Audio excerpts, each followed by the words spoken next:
പ്രേക്ഷകർക്ക് ഇതിനകം നിരവധി സർപ്രൈസുകൾ ഒരുക്കിയ സീസണാണ് ബിഗ് ബോസ് മലയാളം സീസൺ 6. അത്തരം നിമിഷങ്ങളുടെ നിരയിലെ ഒടുവിലത്തെ കണ്ണിയാണ് ഗബ്രിയുടെ എവിക്ഷൻ.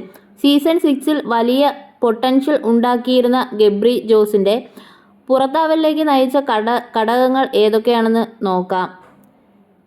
സഹമത്സരാർത്ഥികളും പ്രേക്ഷകരും ഗബ്രിയുടെ പേര് എപ്പോഴൊക്കെ പരാമർശിച്ചുവോ അതിൽ 90% സമയത്തും ഒപ്പം കടന്നുവന്ന പേരാണ് ജാസ്മിൻ്റേത്.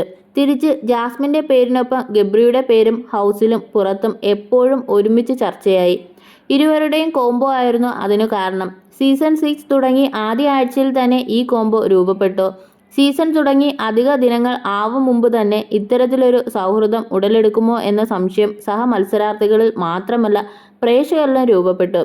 ഇരുവർക്കുമിടയിലെ ബന്ധത്തിൽ സ്വാഭാവികതയ്ക്ക് പകരം പ്ലാനിംഗ് ആണ് ഉള്ളതെന്ന് നല്ലൊരു പങ്ക് മത്സരാർത്ഥികൾക്കും പ്രേക്ഷകർക്കും ഉണ്ടായി. സൗഹൃദത്തിനും പ്രണയത്തിനുമിടയിൽ എവിടെയെന്ന് കൃത്യമായി പറയാനാവാത്ത ബന്ധമാണ് തങ്ങളുടേതെന്ന് ഇരുവരും പലപ്പോഴും വിശദീകരിക്കാൻ ശ്രമിച്ചു. വാരാന്ത്യ എപ്പിസോഡിൽ മോഹൻലാൽ തന്നെ ഒരിക്കൽ ഈ വിഷയം എടുത്തിട്ടു. എന്നാൽ തങ്ങൾക്കിടയിലെ ബന്ധത്തിൽ ആവശ്യമായ സമയത്ത് പ്രേക്ഷകർക്കൊരു ക്ലാരിറ്റി കൊടുക്കാൻ ഗബ്രിക്കോ ജാസ്മിനോ സാധിച്ചില്ല.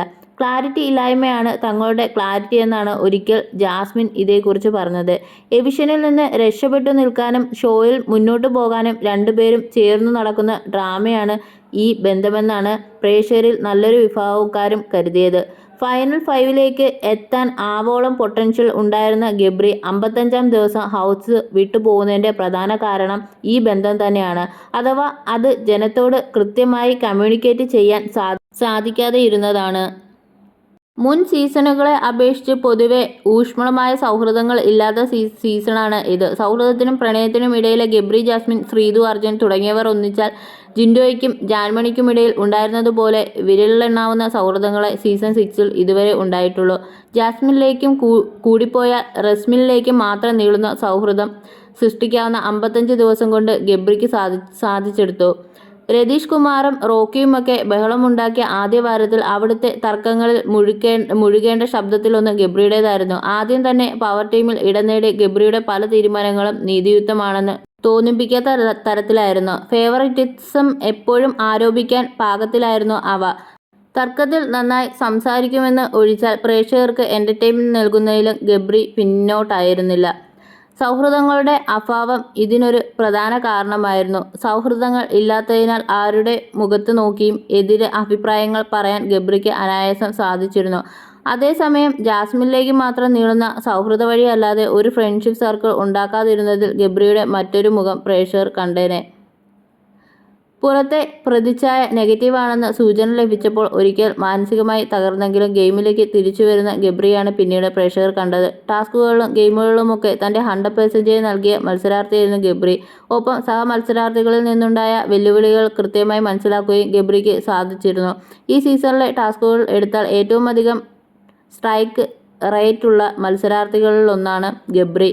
മത്സരാർത്ഥി എന്ന നിലയിൽ ആത്മവിശ്വാസം ആവോളമുള്ള ഗബ്രിക്ക് നോമിനേഷൻ ഫ്രീ ആവുക എന്ന ലക്ഷ്യത്തോടു കൂടി മാത്രം ക്യാപ്റ്റനാവാനോ പവർ റൂമിലേക്ക് സുരക്ഷിതത്വത്തിലേക്ക് പോകാനോ ശ്രമിക്കാതെ ഗബ്രി സമീപകാലത്ത് കൂടുതലായും കണ്ടത് ചിലപ്പോഴൊക്കെ താനും ജാസ്മിനും നോമിനേഷനിൽ എത്തിയിട്ട് സേഫായത് ഗബ്രിയുടെ ആത്മവിശ്വാസം വർദ്ധിപ്പിച്ചിട്ടുണ്ട്.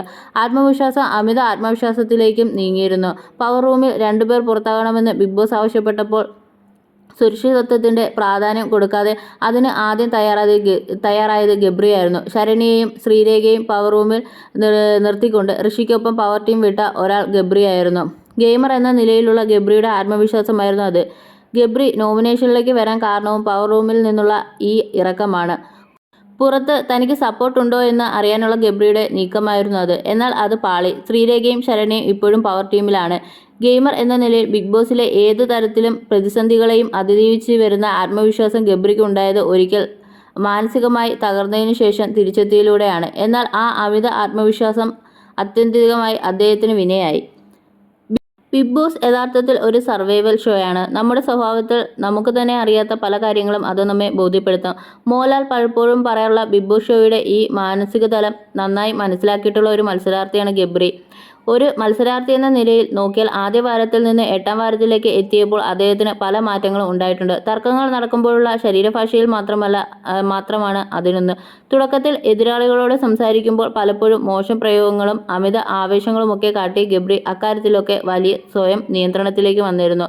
കൂടുതൽ പേരോട് സംസാരിക്കുക, കൂടുതൽ ആക്റ്റീവായ ഗബ്രിയെ പ്രേക്ഷകർ പലപ്പോഴും കണ്ടു. ബിഗ് ബോസ് ഗെയിം എന്താണെന്ന് കൃത്യമായി അറിയാവുന്ന മത്സരാർത്ഥി കൂടിയായിരുന്നു ഗബ്രി. എന്നാൽ ആദ്യമേ വന്നു വീണ ജബ്രി എന്ന പേര് മായ്ക്കാൻ ഗബ്രിക്ക് സാധിച്ചില്ല. ഒരു ഗെയിമർ എന്ന നിലയിലുള്ള അദ്ദേഹത്തിൻ്റെ ഏറ്റവും വലിയ പരാജയവും അതുതന്നെയായിരുന്നു.